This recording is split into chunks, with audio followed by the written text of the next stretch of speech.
السلام علیکم و رحمت الله و برکاته.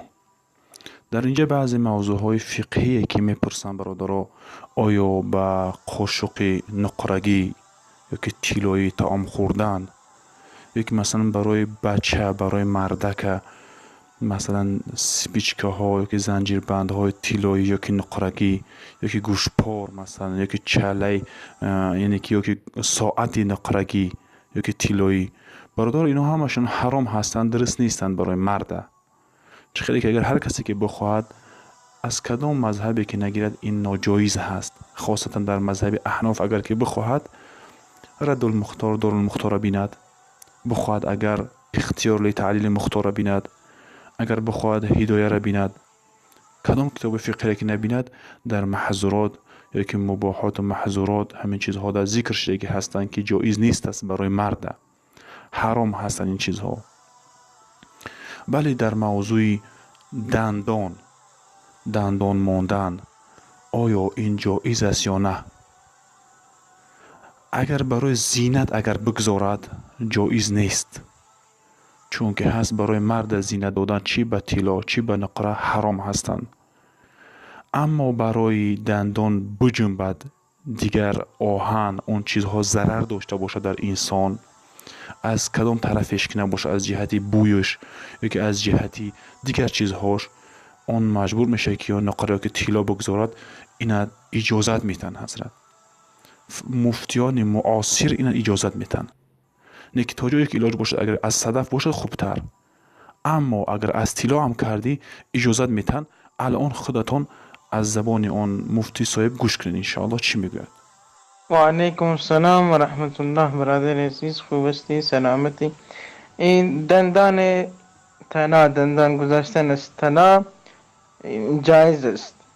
وقتی که مثلا دندان خراب شود جایز است، البته برای زینت درست نیست، اما به خاطر خراب بودن دندان علمای معاصر گفتن اشکال نداره، جایز است که انجام بده. در امداد المفتین آمده، در خلاصة الفتاوا ذکر کرده و علامه ظفر احمد عثمانی در اعلاء السنن هم فتوا به جواز دادن که اگر دندان شخصی خراب شد میتواند دندان طلا بگذارد، اشکال ندارد.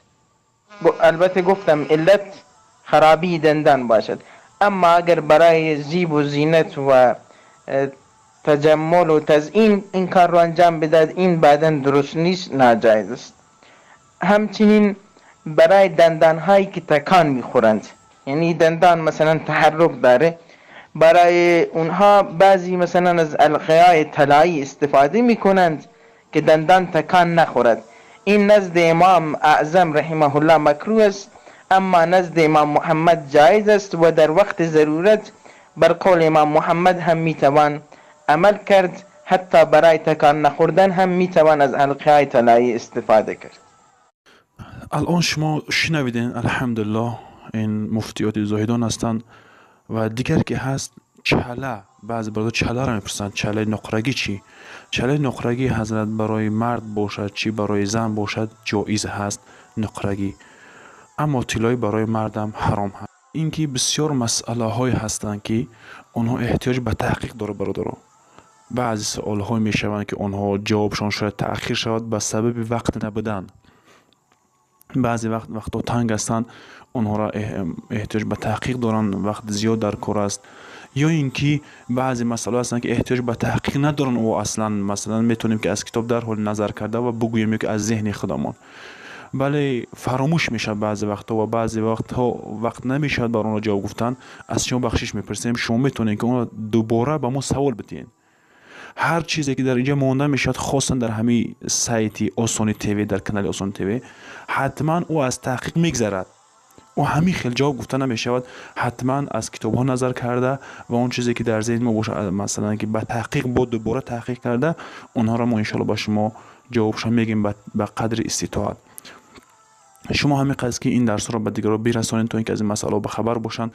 شما از داشتی بزرگ خودتان محروم نسازین برادر عزیز، حتما این را برسانید به دیگرها. السلام علیکم و رحمت الله و برکاته.